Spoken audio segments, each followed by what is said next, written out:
Selamat malam Bapak Ibu Saudara, Shalom. Ya Bapak Ibu Saudara, ini adalah kali pertama saya datang ke tempat ini ya. Bapak Ibu Saudara, bukan tanpa alasan saya berjenggot. Ya Musa semu bukan tanpa alasan saya berjenggot. Begini, saya itu 20 tahun lebih melayani di remaja sebagai pengkhotbah keliling, begitu ya. Jadi saya memang tidak pernah, begini, saya 8 tahun stay di gereja menggembalakan, tapi sejak Januari 2008, 3 Januari 2008, saya memfokuskan diri untuk melayani pemuda dan remaja. Jadi saya berkhotbah keliling di gereja-gereja Tionghoa, gereja-gereja Injili, aliran Reform, begitu ya. Jadi saya berkhotbah keliling hampir di seluruh kota di Indonesia. Puji Tuhan. Nah, ada problemnya begini. Kalau habis ngelayanin retreat pemuda, remaja, begitu kan ya. Itu kan ABG xiao cie.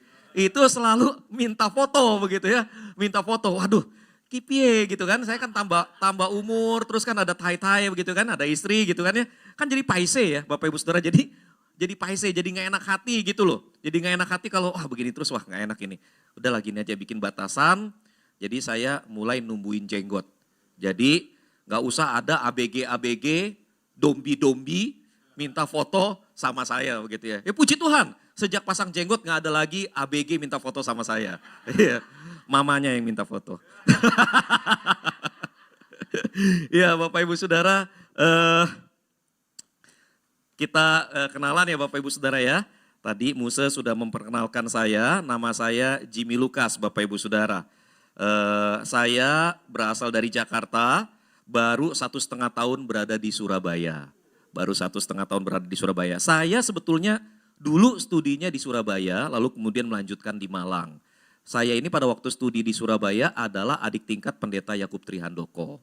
Gitu ya. Jadi kalau teman-teman satu jawatan itu manggil beliau Pak Yakub, saya manggilnya Ko Yakub. Karena memang saya adik tingkatnya beliau gitu ya. Back kembali 200 tahun yang lalu ya, tahun 96 gitu ya. Saya sudah berkeluarga, keluarga saya masih tinggal di Jakarta karena memang anak saya masih studi dan belum saatnya pindah, begitu ya, belum saatnya pindah. Jadi saya pikir mungkin akan saya boyong ke Jakarta setelah mereka, setelah yang paling besar menyelesaikan studinya, baru bisa datang ke Surabaya, begitu. Bapak Ibu Saudara yang terkasih di dalam Tuhan, saat ini saya mungkin slide pertama bisa tunjukkan ya. Oke, itu ada orang ganteng di situ Bapak Ibu Saudara. Ya, saat ini saya melayani di 3 tempat, 3 bentuk pelayanan Bapak Ibu Saudara ya. Yang pertama saya melayani di Ojas Mandira Indonesia. Itu adalah sebuah company yang bergerak mostly di bidang strategic planning Bapak Ibu Saudara. Jadi tadi contoh Yosua nanya sama saya, ngajar gak di Amadius? Saya bilang enggak. Karena Amadius itu sekolah teologi, sedangkan disiplin ilmu saya lebih ke arah manajemen. Begitu ya. Saya tersertifikasi untuk melakukan perencanaan strategis di perusahaan maupun di gereja. Dan saat ini puji Tuhan saya sedang menangani sebuah gereja Bethel Indonesia, jemaat Pluit. Ada satu jemaat di Pluit yang cukup besar, sebesar ini. Dan mereka sedang merancang bangun kembali program-program gerejanya, merestrukturisasi organisasi, perencanaan strategis dan program. Nah itu rencananya pelatihan 12 kali pertemuan, dan di dalam 12 kali pertemuan itu saya maintain lebih kurang selama 1 tahun, nanti ke depannya 1 tahun untuk sebagai tenaga konsultan, untuk memastikan bahwa gereja tersebut berjalan dengan baik. Nah Rekutisari, ya Bapak Ibu lihat ya logo yang kedua, Rekutisari adalah gereja yang saya gembalakan Bapak Ibu Saudara. Rekutisari adalah gereja yang saya gembalakan di bawah kepemimpinan Pendeta Yakub Trihandoko. Nah di Rekutisari saya menerapkan yang namanya strategic planning ini. Tapi dalam dunia Kristen disebutnya ministry design. Tapi kalau di perusahaan disebutnya strategic planning. Begitu ya Bapak Ibu ya. Nah pada waktu diserahkan ke saya, Rekutisari itu rata-rata kehadirannya lebih kurang sekitar 30 orang. Itu 5 Februari 2022. 1 tahun kemudian rata-rata kehadiran ya Bapak Ibu ya, sudah 90 orang rata-rata kehadiran. Berarti realnya di lapangan Bapak Ibu Saudara bisa 90 sampai 100 orang begitu. Jadi pertumbuhan lebih kurang sekitar 200% atau 300% dengan menggunakan metode strategic planning ini Bapak Ibu Saudara. Nah, saya percaya bahwa Tuhan bekerja melalui kebenaran demi kebenaran. Amin ya Bapak Ibu Saudara ya. Ketika kita menggunakan pengetahuan sekuler dengan cara bertanggung jawab, dengan hati yang takut akan Tuhan, Tuhan akan memberkati kita juga. Amin Bapak Ibu Saudara ya. Kalau Bapak Ibu Saudara nggak percaya ini, berhenti berdagang. Betul gak? Karena dagang is human tools. Peralatan manusia, tangan manusia, metode manusia. Nah, apa salahnya berdagang? Justru sebagai orang Kristen berdagang dengan cara yang bertanggung jawab. Menggunakan semua metode yang memungkinkan, tapi dengan hati yang tidak terikat pada mamon, hati yang tertuju pada kemuliaan Allah. Amin Bapak Ibu Saudara ya. Jadi saya terapkan metode bisnis di gereja, menerapkan metode gereja di dunia bisnis. Itu esensi dari Ojas Mandira Indonesia dan esensi dari pelayanan saya direct. Dan puji Tuhan Bapak Ibu Saudara, karena direct itu ada anak-anak muda yang bergerak di bidang statistik. Mereka ngelihat trennya, kalau Tuhan izinkan mereka bilang begini, kalau dilihat dari trennya kok tahun 2023 gereja kita akan terus naik ke atas. Kalau Tuhan izinkan. Jadi Bapak Ibu Saudara sekali lagi, saya ngelihatnya dari statistik, saya bertanya pada Tuhan, will you work on this God? If you don't, please tell me where I have to go. Karena Bapak Ibu Saudara sepandai-pandai tupai melompat tanpa izin Tuhan, pasti akan jatuh juga. Betul ya Bapak Ibu Saudara ya. Jadi kita tetap harus merendahkan diri dan memohon pertolongan dan pimpinan Tuhan. Nah Bapak Ibu Saudara, bentuk pelayanan saya yang ketiga adalah Rumah Terampil Indonesia. Jujur Rumah Terampil Indonesia ini baru saya dirikan di Surabaya Bapak Ibu Saudara. Kenapa? Karena saya ngeliat begini, banyak orang Kristen di tingkat ekonomi menengah ke bawah, datang dari daerah, merantau ke Surabaya, pendidikan cuma SMA, bahkan cuma SMP. Begitu sampai di Surabaya Bapak Ibu Saudara, cuma jadi tukang galon. Angkat galon, pecah batu, tukang bangunan, saudara seiman kita. Saya berpikir begini, kenapa kok mereka bisa seperti itu ya? Karena mereka cuma sekolah, tetapi mereka tidak mempunyai keterampilan yang membuat mereka bisa survive. Nah Bapak Ibu Saudara, saya ingat sekali pada waktu saya masih berada di bawah naungan almarhum bapak saya. Ya, ada seorang pria yang datang numpang makan di rumah kami. Seminggu, 2 minggu datang numpang makan sampai mama saya mukanya rada melorot ke bawah. Ada sesuatu yang menarik dengan Acek ini ya. Dia pakai baju tahun 70-an, kerah tinggi, celana cutbray begitu ya. Lalu kemudian dia selalu bawa tespen di sini. Saya tanya sama dia, Acek datang dari mana? Oh, saya datang dari Medan, Medan Lai katanya. Oh, Acek merantau jauh dari Medan ke sini. Apakah Acek punya keluarga? Dia bilang enggak ada, saya datang merantau sendiri. Acek bagaimana hidup? Dalam hati kan lu selama ini juga bapak gue yang ngasih makan. Iya kan? Lalu kemudian si Acek bilang begini, Jimmy, Acek kasih tahu kamu ya. Selama Acek punya ini, dia keluarin tespen dia. Acek enggak takut, enggak makan. Saya enggak ngerti maksudnya apa. Tapi kemudian saya baru ngerti ketika, waktu itu kan TV-nya cembung. Layar cembung kan. Kalau dulu kan, dulu TV-nya gemuk yang nonton kurus. Kalau sekarang TV-nya kurus yang nonton gemuk gitu ya. Karena terlalu banyak duduk di depan TV. Nah Bapak Ibu Saudara, si Acek itu keluarin dia punya tespen, dia ngomong begitu. Saya baru ngerti. Itu loh ya, kalau perbaiki TV, itu kan tinggal pakai tespen. Yang mana yang gak hidup, itu yang diganti. Little skills means a lot. Jadi saya belajar sejak hari itu sampai hari ini. Saya kolek lebih kurang ada 7 sertifikasi Bapak Ibu Saudara. Dengan kata lain begini, begitu gue berhenti pelayanan Tuhan gak mau pakai gue lagi, gak apa-apa dah. Gue pelayanan dengan cara berbeda. Punya skills yang bisa saya persembahkan kepada Tuhan, bukan cuma berkhotbah. Amin Bapak Ibu Saudara. Nah Bapak Ibu Saudara jangan pernah berpikir bahwa yang dihakimi oleh Allah adalah berapa jumlah jiwa yang kau bawa di hadapan Tuhan. Enggak loh. The way you conduct your life, bagaimana Anda mengelola hidup Anda, bagaimana Anda mengelola keluarga Anda, bagaimana Anda mengelola bisnis Anda, bahkan bagaimana Anda mengelola uang Anda, itu harus dipertanggungjawabkan di hadapan tahta pengadilan Allah. Amin. Itu sebabnya kita harus melakukannya dengan bertanggung jawab. Nah ini misi di balik Rumah Terampil Indonesia. Kami rindu Bapak Ibu Saudara supaya ada orang-orang muda yang datang dari daerah diperlengkapi. Lalu kemudian setelah mereka diperlengkapi, kalau mereka punya jiwa bisnis, kita modali. Kalau mereka nggak punya jiwa bisnis, kita salurkan. Sehingga kemudian saudara seiman yang bekerja di perusahaan atau di toko Bapak Ibu Saudara adalah saudara seiman yang siap pakai. Amin Bapak Ibu Saudara. Mereka bayar berapa sih ikut di rumah terampil Indonesia? Enggak bayar, persyaratannya cuma satu. Ikut pemahaman Alkitab. Lalu bagaimana Rumah Terampil Indonesia membiayai dirinya? Doa.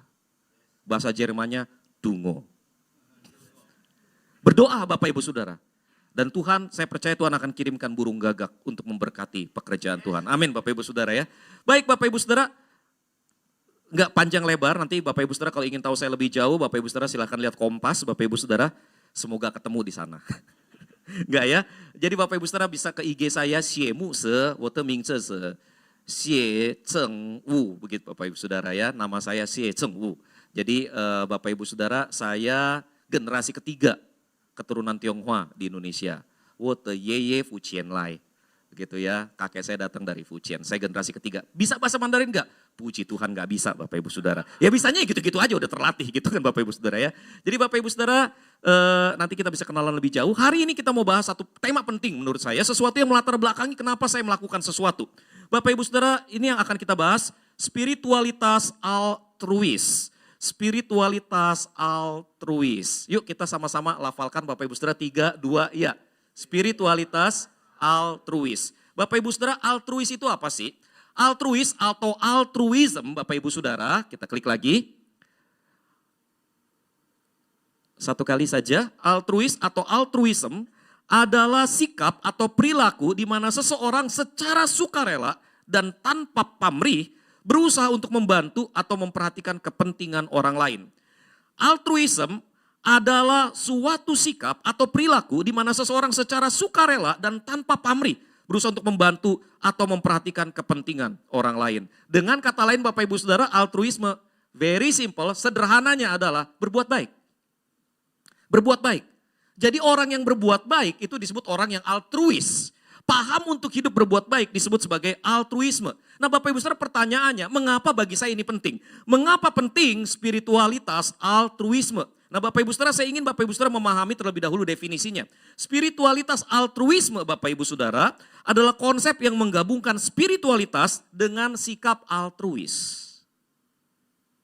Spiritualitas itu kan mengenai kerohanian. Nah kita menggabungkannya dengan sikap altruis. Gini loh Bapak Ibu Saudara, kalau Bapak Ibu Saudara dibesarkan di dalam tradisi pemuritan atau di dalam tradisi KTB, maka Bapak Ibu Saudara akan melihat bahwa setelah orang bertobat, kita harus baca Alkitab, berdoa. Makanya ada lagunya di sekolah minggu. Baca kitab suci, doa tiap hari, doa tiap hari, doa tiap hari. Itu kalau gerejanya karismatik. Kalau gerejanya Protestan, Injili, Reform kayak rek, baca kitab suci, doa tiap hari, baca teologi, baca teologi. Gitu ya, enggak ya Bapak Ibu Saudara. Tapi kurang lebih kayak begitu. Intinya adalah kalau mau bertumbuh kan cuma dua. Yang selalu diajarkan begitu kita bertobat. Cuma dua. Apa itu Bapak Ibu Saudara? Baca kitab suci, doa tiap hari. Nah penekanan kekristenan kan pada perbuatan baik tidak menyelamatkanmu. Iman yang menyelamatkanmu. Tetapi masalahnya ekstrimnya jadi kita tidak berbuat baik. Iya kan? Nah itu sebabnya di Rekutisari, di gereja di mana saya menggembalakan, disiplin rohaninya ada 10. Yang pertama baca Alkitab atau baca kitab suci. Yang kedua berdoa. Yang ketiga berbuat baik. Jadi Bapak Ibu Saudara berbuat baik seharusnya tidak boleh dipisahkan dari spiritualitas. Itu sebabnya Bapak Ibu Saudara saya mengembangkan satu pemahaman yang namanya spiritualitas altruisme. Konsep menggabungkan spiritualitas dengan sikap altruistis yang tulus terhadap sesama.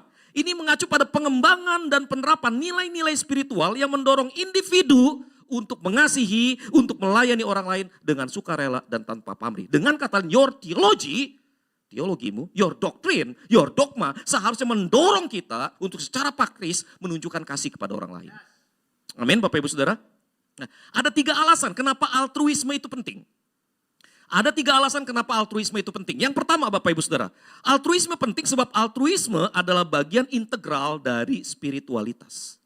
Altruisme itu penting sebab altruisme adalah bagian integral dari spiritualitas. Nah Bapak Ibu Saudara, saya ajak Bapak Ibu lihat Matius 22 ayat 39. Ayatnya sudah ada muncul di depan, kita baca bersama-sama. 3, 2, iya. Dan hukum yang kedua yang sama dengan itu ialah kasihilah sesamamu manusia seperti dirimu sendiri. Bapak Ibu Saudara, kalau saya memperhatikan ya spiritualitas di Surabaya antara gereja karismatik dengan gereja Protestan Injili, maka Bapak Ibu Saudara saya melihat ekstrim kiri dan ekstrim kanan sih Bapak Ibu. Kalau ngomong spiritualitas ya, ekstrim kiri, ekstrim kanan. Kalau dulu di sekolah teologi saya diajarin bahwa spiritualitas atau tentang kekudusan itu ada 2. Pietisme dan puritanisme. Oke, saya nggak mau ngejelasin itu, nanti kelihatan kayak Pak Yakub begitu ya. Enggak, jadi saya cuma mau nunjukin secara sederhana bahwa ada ekstrim kiri dan ekstrim kanan. Minta maaf Bapak Ibu Saudara, di gereja-gereja karismatik Bapak Ibu Saudara, kecenderungan teologinya adalah spiritualitas tanpa aksi. Yuk kita lihat yang kayak gini. Spiritualitas tanpa aksi. Maafkan kalau tidak ada editnya Bapak Ibu ya. Gambarnya dari Canva langsung. Nah Bapak Ibu Saudara, spiritualitas tanpa aksi. Nah spiritualitas tanpa aksi itu spiritualitas apa sih? Spiritualitas tanpa aksi adalah spiritualitas yang menekankan hanya pertumbuhan pribadi. Jadi yang diomongin itu pertumbuhan pribadinya. Kalau kita ngelihat ya spiritualitas era posmo atau spiritualitas New Age movement, maka spiritualitas itu lebih ke arah pengembangan pribadi. There is a giant within you. Ada raksasa di dalam dirimu. You woken up the giant within you, maka kau akan melakukan perkara-perkara luar biasa. If you believe in yourself, if you believe that there is power within you, you can do a lot of amazing things. Nah Bapak Ibu Saudara itu dari pemahaman ini, lalu kemudian muncul action. Actionnya apa? Berusaha bagaimana meningkatkan kapasitas diri, mensugesti diri. Itu yang muncul di New Age movement. If you believe you can, then you can. If you believe, then you can do it. Itu spiritualitas New Age movement Bapak Ibu Saudara. Cilakanya di gereja kita berkembang spiritualitas kayak gitu. Datang ke gereja, berdoa, berbahasa roh, menaikkan penyembahan. Tujuannya supaya kita mengalami Allah. Dan setelah kita mengalami Allah, hidup kita diberkati. Loh gak salah ingin hidup diberkati. Tetapi kalau kemudian di dalam praktek ritual ibadah kita atau di dalam praktek spiritualitas kita tujuan akhirnya adalah demi pengembangan diri. Maka spiritualitas itu adalah spiritualitas yang tidak berbeda daripada spiritualitas kafir New Age movement. Selama spiritualitas Bapak Ibu Saudara ditujukan hanya pada diri sendiri, demi perkembangan diri sendiri, demi kebaikan diri sendiri, demi pertumbuhan pribadi, maka spiritualitas Anda adalah spiritualitas laut mati. Terima. Tapi orang yang ada di dalamnya mati. Bapak Ibu Saudara, kita gak boleh membiarkan spiritualitas kita menjadi seperti itu. Spiritualitas yang menekankan hanya pertumbuhan pribadi bukanlah spiritualitas Kristen. Meditasi tanpa aksi hanyalah basa-basi spiritualitas. Bahasa kerennya nih ya. Gila doanya mah kenceng. Tapi kalau ngutang kagak bayar. Gila kalau penyembahan mah haleluya. Berbahasa roh. Ngeliat gembel di depan kagak tahu ngasih. Itu ya duitnya ceket di dalam dompet. Meditasi tanpa aksi. Itu mah cuma basa-basi. Sorry men, basi. Betul gak Bapak Ibu Saudara? Tapi ekstrimnya yang lain adalah spiritualitas akademisi. Itu ekstrim yang lain Bapak Ibu Saudara. Spiritualitas akademisi kenapa ekstrim? Karena spiritualitas akademisi bisa saja menjadikan kita Farisi. Apa sih spiritualitas Farisi? Spiritualitas yang cuma ngerti berteologi Bapak Ibu Saudara. Teologi aja, belajar teologi. Kalau ngomong Allah Tritunggal, wah keren. Kalau ngomong tentang doktrin keselamatan, wah keren. Kalau ngomong tentang skisma besar perpecahan gereja, wah keren. Kalau ngomong tentang dogma, wah teologi proper, bibliologi, teologi proper, teologi kristologi, pneumatologi, soteriologi, hamarsiologi, angelologi, demonologi, logi, semua bisa dijabarin dengan sangat baik Bapak Ibu Saudara. Keren banget.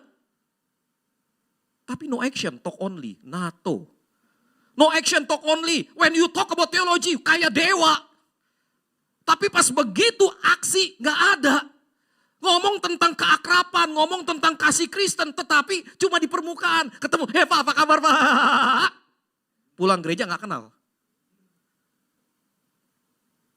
Ini yang namanya spiritualitas akademisi. Dan ini yang membuat kita bisa jadi Farisi. Belajar teologi namun tanpa keterlibatan pribadi. Sama seperti meditasi tanpa aksi. Iya dong. Belajar teologi namun tanpa keterlibatan pribadi. Artinya tidak dilakukan Bapak Ibu Saudara. Sama seperti meditasi tanpa aksi. Hanya basa-basi. Loh jangan salah. Saya tidak merendahkan teologi. Kami datang dari tradisi. Kebetulan saya dan Pak Yakub datang dari tradisi Pentakosta. Tetapi kemudian kami belajar teologi cukup dalam. Bapak Ibu Saudara, akhirnya kami belajar untuk menemukan keseimbangan. Gitu loh.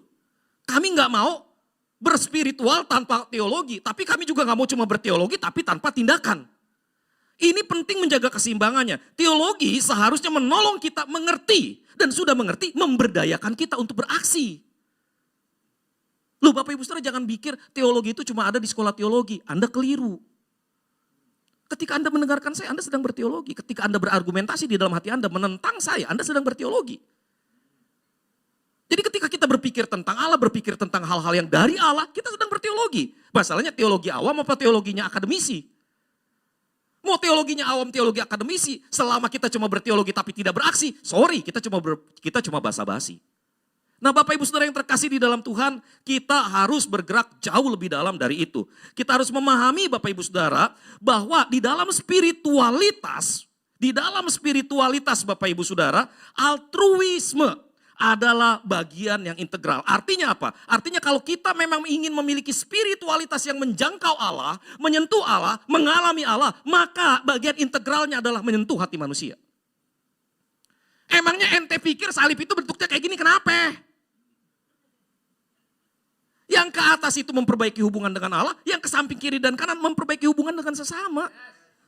Amin Bapak Ibu Saudara. Sebab pada waktu Yesus mati di atas kayu salib, dia menghancurkan tembok pemisah yaitu dosa, yang memisahkan manusia dengan Allah dan memisahkan yang Yahudi dengan yang non-Yahudi.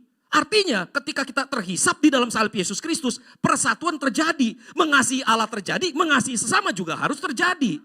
Altruisme adalah bagian integral dari spiritualitas. Nggak percaya? Lihat bagian ini Bapak Ibu Saudara. Kita lihat Matius 22 ayat yang ke-37 sampai 39. Ini kalimat lengkapnya Bapak Ibu Saudara. Jawab Yesus kepadanya, kasihilah Tuhan Allahmu dengan segenap hatimu dan dengan segenap jiwamu dan dengan segenap akal budimu. Itulah hukum yang terutama dan yang pertama, dan hukum yang kedua. Perhatikan ini, yang sama dengan itu ialah kasihilah sesama manusia seperti dirimu sendiri. Tadi yang saya penggal adalah kalimat yang kedua. Tetapi Bapak Ibu Saudara, ini adalah satu bagian, kasihilah Tuhan Allahmu dan kasihilah sesamamu. Dan ketika Yesus mengatakan kasihilah sesamamu, dia mengawali dengan kalimat yang sama dengan itu. Kata yang sama dengan itu Bapak Ibu Saudara berasal dari bahasa Yunani homoia. Bukan homoseks tapi homoia. Homoia Bapak Ibu Saudara artinya sama, seperti atau sama seperti. Nah kata ini Bapak Ibu Saudara artinya sesuai atau setara atau sama otoritatifnya.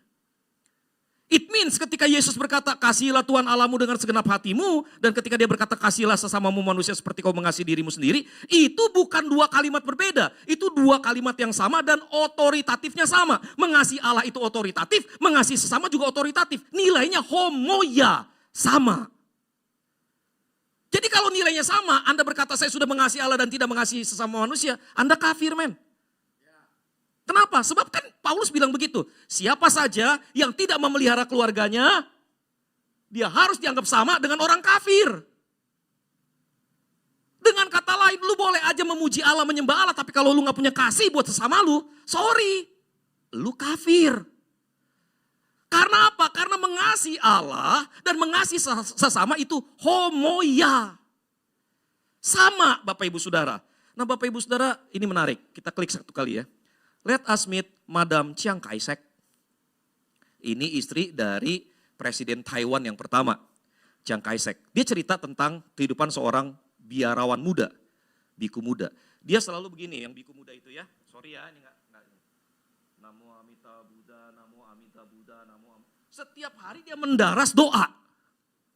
Setiap hari mendaras doa.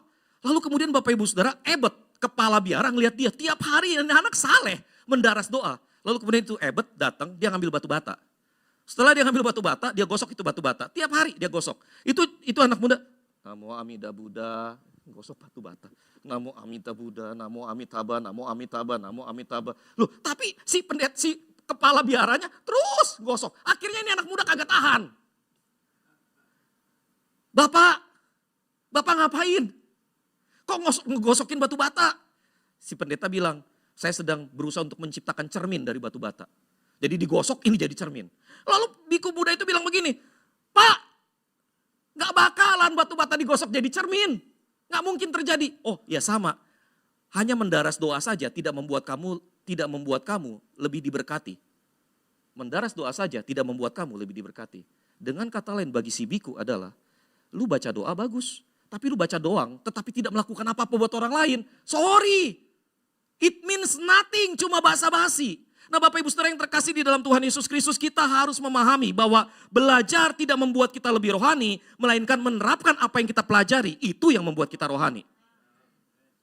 Amin. Percaya itu firman Allah? Bukan, Pak. Itu perkataannya Bruce Lee. Itu Bruce Lee yang ngomong. Knowing is nothing. Kan kita berprinsip knowledge is power. Bruce Lee bilang knowledge is not power. Knowledge applied power. Lu tahu doang gak ada kekuasaannya. Tahu dan diterapkan, there is power. Itu sebabnya kalau kita berkata saya mengasihi Allah, terapkan kasih itu buat dengan cara mengasihi sesama. Sebab dengan menerapkan kasih kita pada sesama, kita menerapkan kasih Allah buat orang lain. Amin. Bapak Ibu Saudara, kenapa kita harus menerapkan spiritualitas altruisme? Karena spiritualitas altruisme adalah bagian integral dari spiritualitas itu sendiri. Sikap altruis adalah bagian integral dari spiritualitas itu sendiri. Yang kedua Bapak Ibu Saudara, kenapa kita harus menerapkan spiritualitas altruisme? Sebab altruisme adalah suatu disiplin rohani. Altruisme adalah disiplin rohani. Kita baca sama-sama Bapak Ibu Saudara 3:2 ya. Dengan tidak mencari kepentingan sendiri atau puji-pujian yang sia-sia. Sebaliknya, hendaklah dengan rendah hati yang seorang menganggap yang lain lebih utama daripada dirinya sendiri. Dan janganlah tiap-tiap orang hanya memperhatikan kepentingannya sendiri, tetapi kepentingan orang lain juga.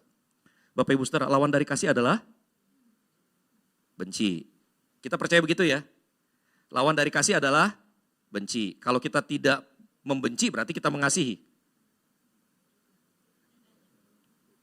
Kalau kita tidak membenci berarti kita mengasihi. Enggak juga. Ya berarti lawan dari kasih bukan benci dong. Mau tahu lawan dari kasih apa? Yuk lihat yang satu ini. Lawan dari kasih bukanlah benci. Kenapa? Sebab Alkitab berkata begini. Kasih itu sabar, kasih itu murah hati, ia tidak cemburu, ia tidak memegahkan diri dan tidak sombong. Jadi kalau kita enggan menanggung penderitaan. Sebab sabar di dalam bahasa aslinya menanggung penderitaan. Jadi kalau kita tidak rela menanggung penderitaan, kalau kita enggan untuk berbagi dengan orang lain, kalau kita cenderung sombong, maka kita tidak punya kasih. Jadi lawan kasih bukan benci. Lawan kasih adalah saya tidak mau menderita untukmu, saya tidak mau berbagi denganmu, dan saya menganggap diri saya lebih baik darimu. Itu lawan dari kasih Bapak Ibu Saudara. So, Bapak Ibu Saudara, conclusion is, lawan dari kasih is pride. Kesombongan, arogansi. Menganggap diri lebih baik sehingga saya tidak mau berada bersama-sama denganmu, menderita untukmu dan berbagi denganmu. Nah Bapak Ibu Saudara, dengan kata lain Bapak Ibu Saudara, ada sesuatu yang salah di dalam diri kita yang perlu didisiplin. Halo, setuju Bapak Ibu Saudara? Bapak Ibu Saudara, waktu dilahirkan, seorang bayi dilahirkan, lalu dibesarkan oleh ibunya. Siapa superstar di rumah itu? Seorang bayi dilahirkan, lalu dibesarkan oleh ibunya, oleh ayahnya. Siapa superstar di rumah itu? Si bayi. Betul gak?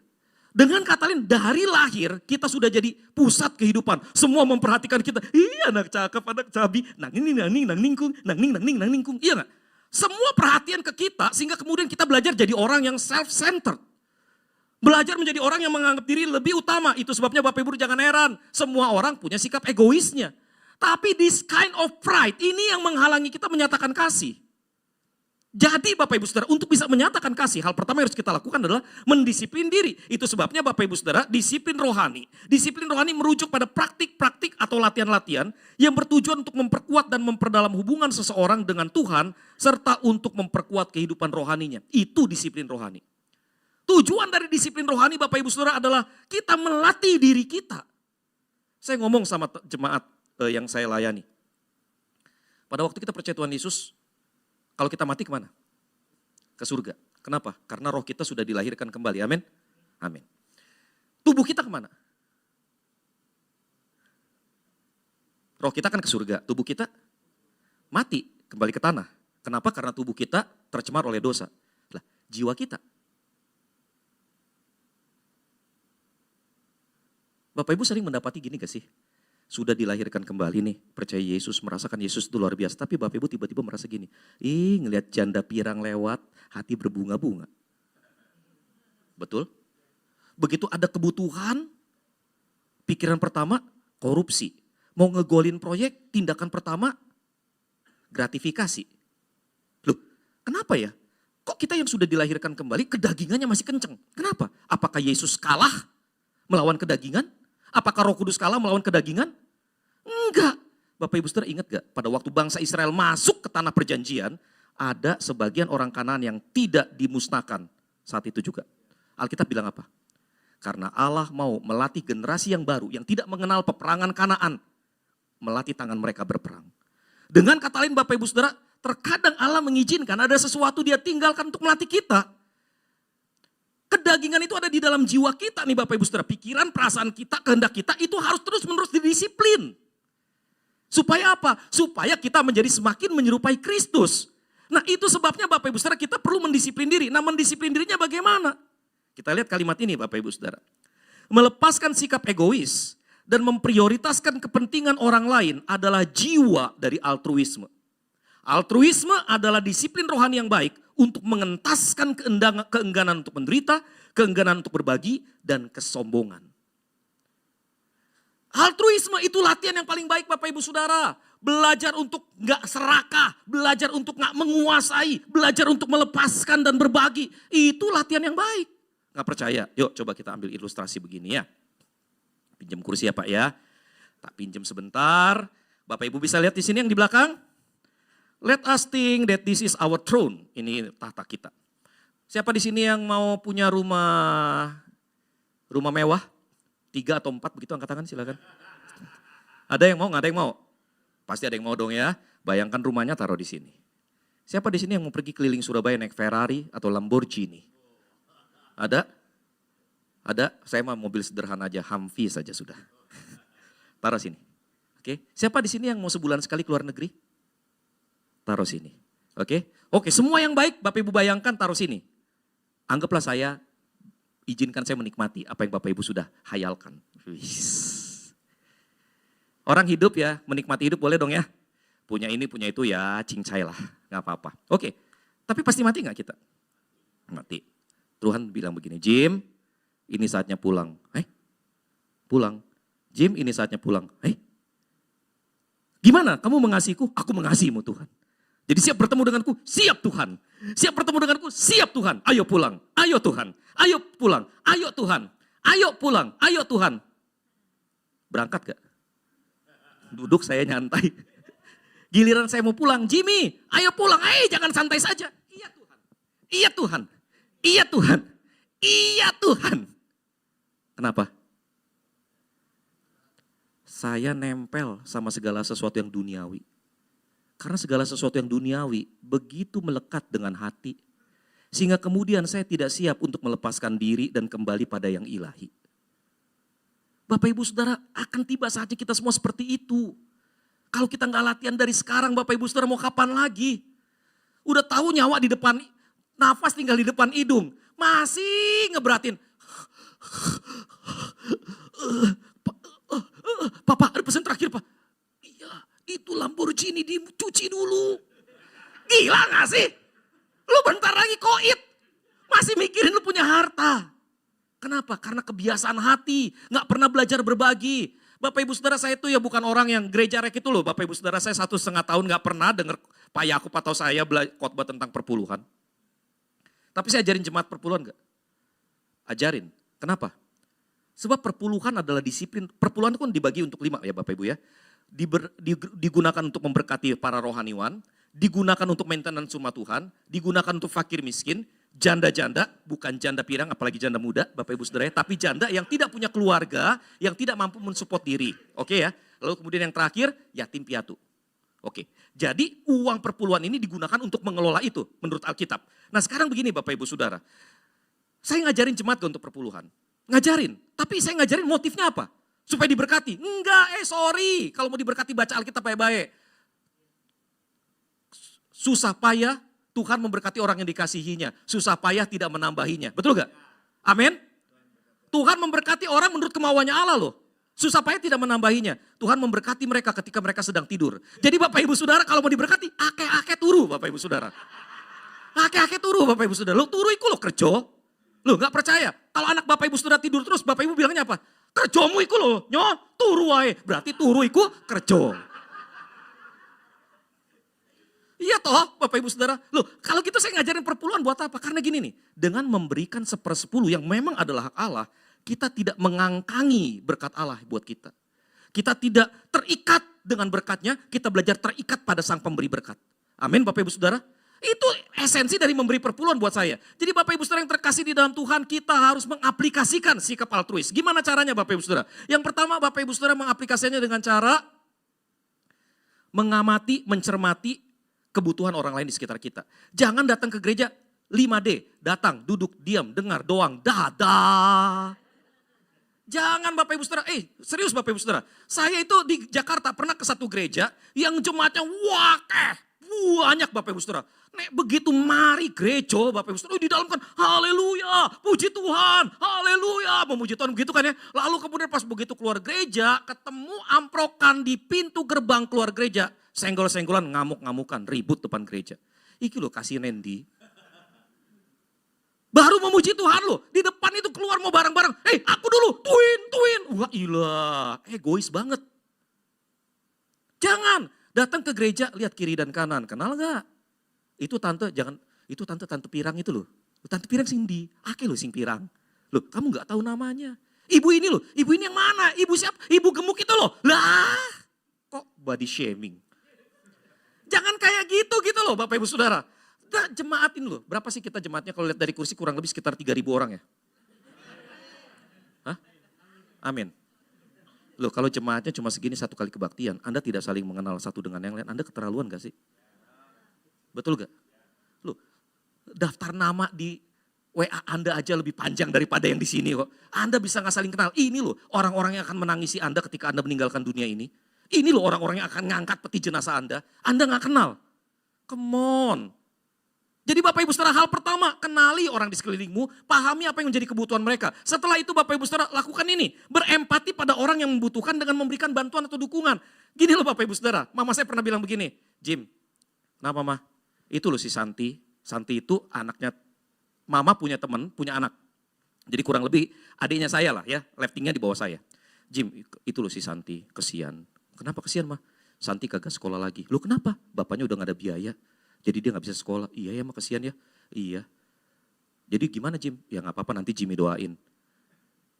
Alah doa doang. Gue juga bisa kalau doa mah. Kalau doa doang mah gue kagak perlu minta lu. Gue doa sendiri. Lah mah memang maunya apa? Ya lu dong bantuin dia. Mah saya ini cuma pendeta. Gak ada uangnya. Makanya jadi pendeta jangan miskin. Begitu aja jemaat lu ada kebutuhan. Lu kagak bisa ngasih apa-apa. Lu masalahnya lu. Pendeta miskin, pendeta kaya itu kan bukan masalah duitnya, tapi masalah berani ngelepas berapa. Anda juga bukan orang miskin kok kalau Anda tahu berani ngelepas berapa. Betul gak sih? Loh, si janda itu cuma ngasih 2 peser loh, tapi Tuhan bilang dia memberikan segala-galanya. Amin Bapak Ibu Saudara. Orang kaya punya sebadak duit, ngebadak duitnya orang Betawi bilang. Ngebadak duitnya, ya, duitnya banyak banget, tapi kagak pernah ngasih sepeser juga. Dia kere. Amin Bapak Ibu Saudara.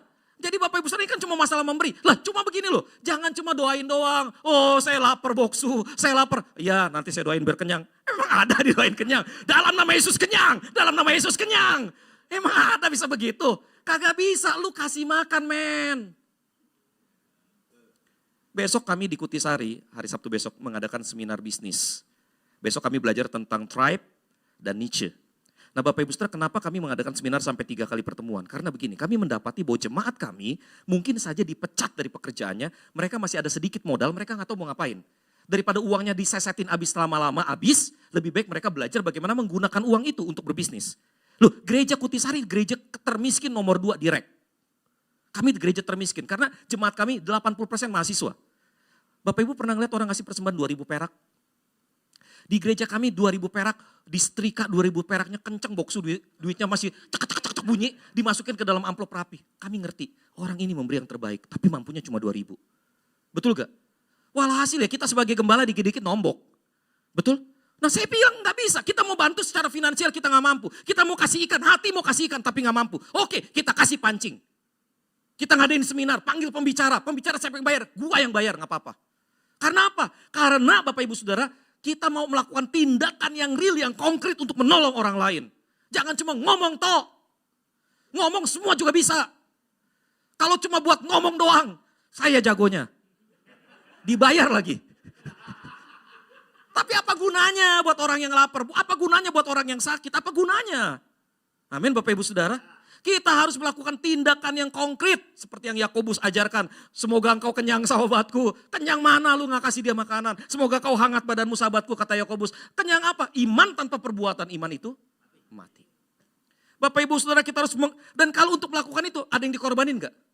Ada. Kenyamanan dikorbanin gak? Di situ altruisme muncul. The willingness to sacrifice. Nah kalau udah sampai di titik itu kan, yang harus dikalahkan apa?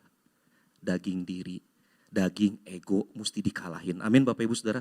Nah kalau kita tidak bisa memberi, masalahnya bukan masalah pelit, tapi masalahnya secara esensial, kita tidak menggunakan disiplin rohani untuk melepaskan kita dari keterikatan duniawi, sehingga kita siap pulang kepada Bapa Surgawi.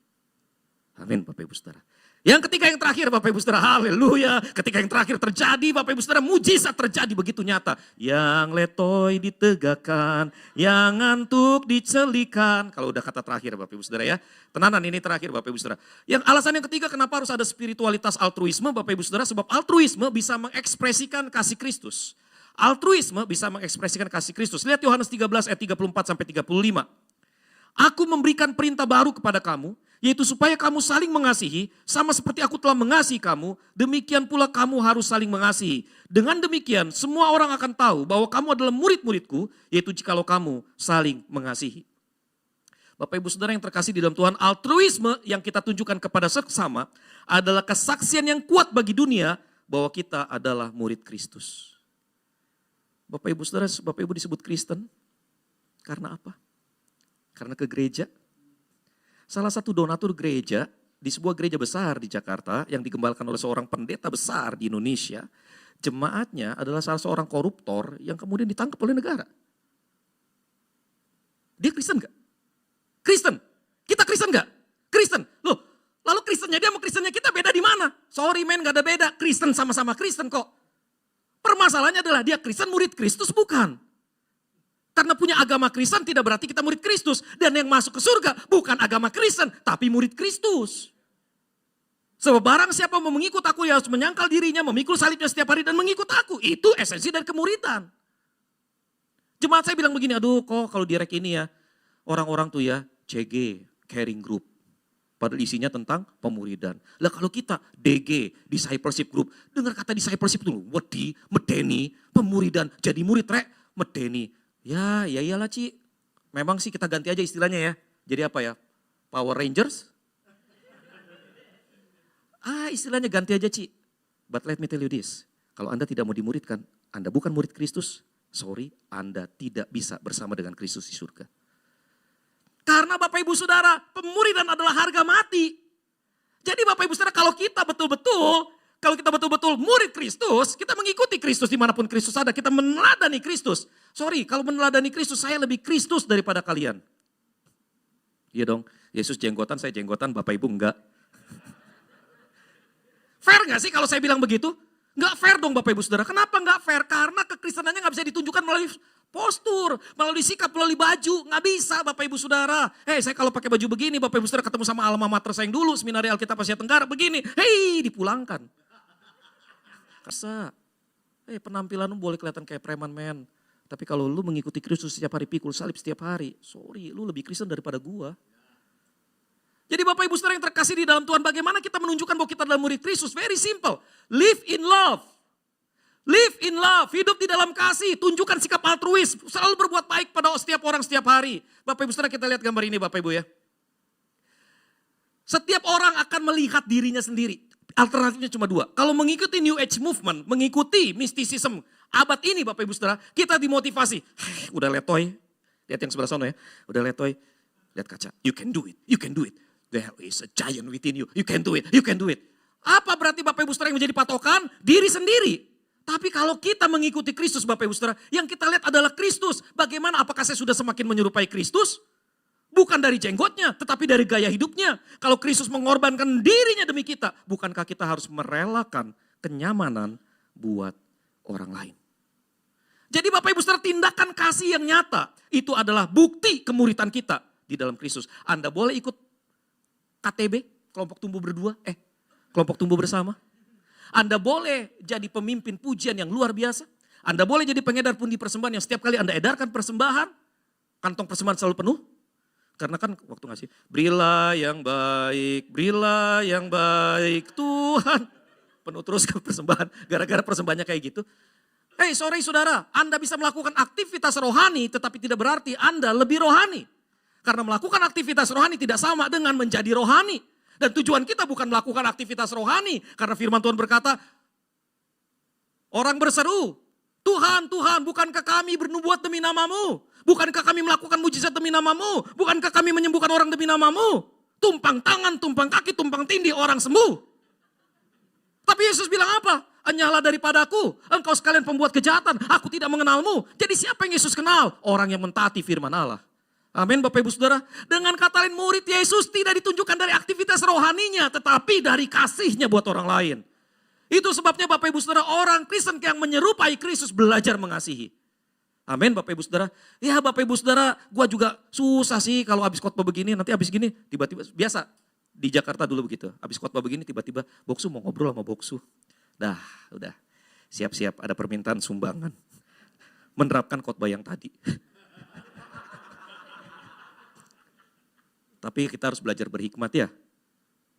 Kita juga harus belajar berhikmat, mengasihi tetapi tidak dimanipulasi. Amin. Hati-hati, karena banyak jemaat kantong plastik. Ngerti maksudnya jemaat kantong plastik?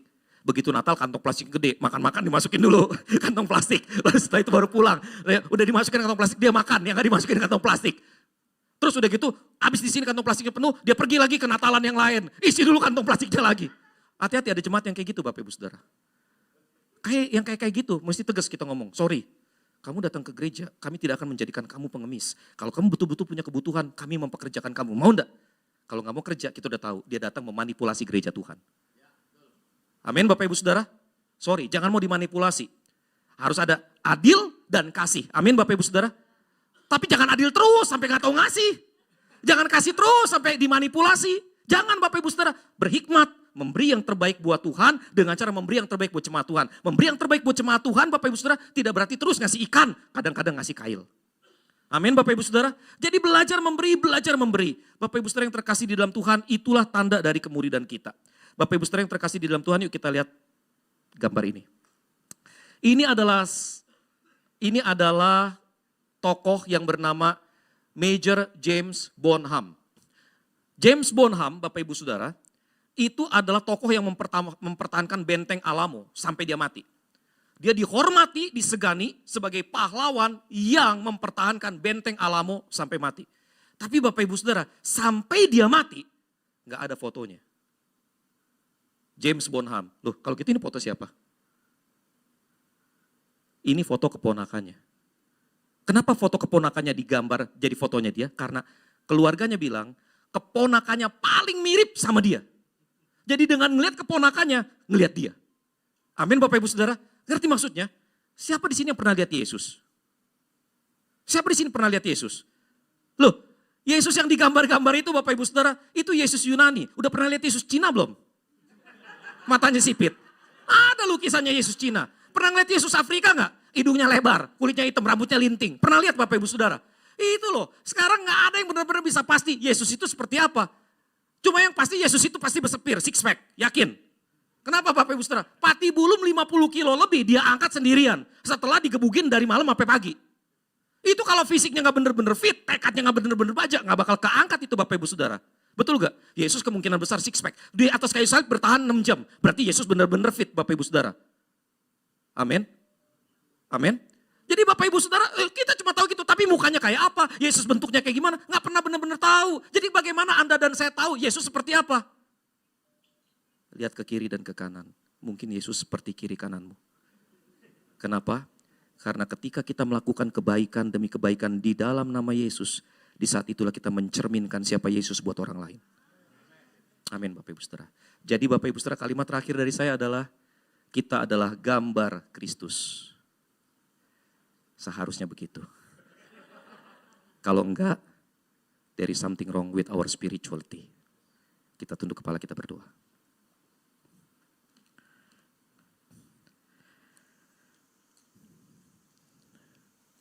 Bapa yang baik yang mengasihi kami mohon ampun ya Tuhan jika selama ini kami begitu egois di dalam menjalani hidup kekristenan kami.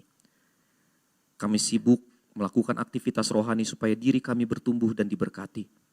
Kami lupa tanggung jawab kami sebagai murid Kristus, kami seharusnya menyatakan kasih kepada orang lain. Tuhan tolong kami mengembangkan spiritualitas yang altruis. Tolong kami peduli pada orang-orang yang membutuhkan. Tolong kami berani mengambil tindakan konkret untuk menolong mereka sekalipun itu berarti bahwa kami harus keluar dari zona nyaman kami. Tuhan mari berbicara, Tuhan mari berkarya, Tuhan mari berbelas kasihan. Tuhan tolong kami. Di dalam nama Yesus kami berdoa. Amin.